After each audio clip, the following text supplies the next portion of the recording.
ہے دست قبلہ نما لا الہ الا اللہ لا الہ الا اللہ۔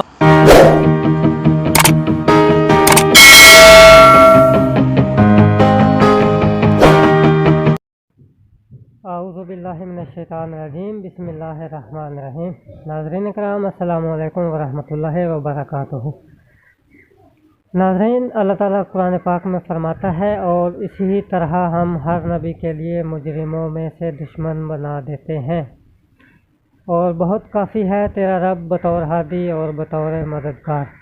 تو ناظرین کرام، آپ کی خدمت میں ایک چھوٹی سی ویڈیو لے کر حاضر ہوا ہوں۔ تو آپ دوستوں سے درخواست ہے کہ آپ ویڈیو کو مکمل سنیں، لائک اور شیئر کریں۔ جزاک اللہ۔ ہم سے بہتر تو خدا کی قسم قادیانی ہے۔ قادیانی بھی اپنی قوم کا سوچتے ہیں، ہم اتنے بے شرم ہیں، ہم اتنے بے شرم ہیں۔ وہ متحد ہو گئے ہیں، اتنی لعنت ہے ہمارے اوپر کہ ہم سچے نبی کے نیچے متحد ہو رہے ہیں۔ کامن سینس کی بات ہے وہ جھوٹے نبی کے نیچے متحد ہونے والی قوم ہے، اور ہم سچے نبی کو چھوڑ کے الگ الگ ہوئے ہیں۔ تو پھر یہ تو ہوگا، پھر آپ کا سوال روز بھی پوچھا جائے تو روز بھی اس کی یاد دہانی کرا جائے، پھر بھی کام ہے۔ مرے ہوئے لوگ نہیں اٹھتے، سوئے ہوئے لوگ اٹھتے ہیں۔ تو جب دعا ہی کریں کہ ہمارے بچے نہ ہمارے ہوئے پیدا ہوں، کیونکہ ہم تو مرے ہوئے پیدا ہوئے۔ ناظرین، تو آپ نے سنا کہ یہ صاحب بتا رہے ہیں کہ جماعت احمدیہ میں اتفاق ہے اور ہمارے میں اتفاق نہیں ہے۔ ہم ایک مری ہوئی قوم ہیں، اور جماعت احمدیہ جو ہے وہ ایک زندہ قوم ہے، ان کی مثال ایک زندہ قوم ہے۔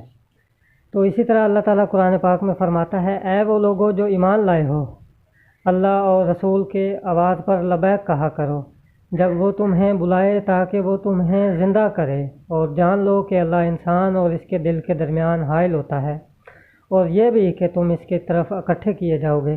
تو ناظرین، جماعت احمدیہ اللہ کے فضل سے حضرت مسیح موعود بانی جماعت حضرت مرزا غلام احمد قادیانی علیہ السلام پر ایمان لانے والی جماعت ہے، جس کی بشارت محمد مصطفیٰ صلی اللہ علیہ وآلہ وسلم نے دی تھی کہ آنے والا نبی اللہ ہوگا۔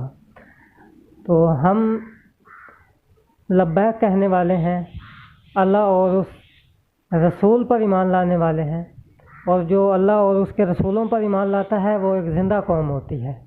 تو ہمارے پاس اللہ تعالیٰ کے فضل سے خلافت موجود ہے، اس لیے ہماری ایک زندہ قوم ہے، ہماری ایک جماعت جو ہے جماعت احمدیہ وہ ایک زندہ جماعت ہے۔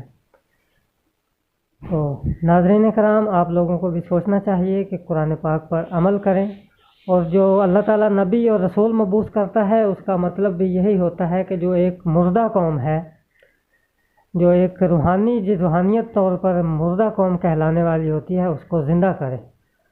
تو اگر آپ خود کو زندہ کرنا چاہتے ہیں تو آپ قرآن پاک کی آیات پر ایمان لائیں، حضرت بانی جماعت مرزا غلام احمد قادیانی علیہ السلام پر ایمان لائیں، تاکہ آپ بھی ایک زندہ جماعت میں شامل ہوں۔ آپ کی جو مردہ حالت ہے، جو مردہ روحانی حالت ہے، اس کو آپ زندہ کریں، اور وہ تب ہو سکتا ہے جب آپ قرآن پر اور بانی جماعت حضرت مرزا غلام احمد قادیانی علیہ السلام پر ایمان لائیں۔ اگر آپ ان کے انکار کرتے ہیں تو آپ محمد عربی صلی اللہ علیہ وآلہ وسلم کے انکار کرنے والے ہیں۔ اللہ تعالی ہم سب کو سمجھنے کی توفیق عطا فرمائے، آمین ثم آمین۔ السلام علیکم ورحمۃ اللہ وبرکاتہ۔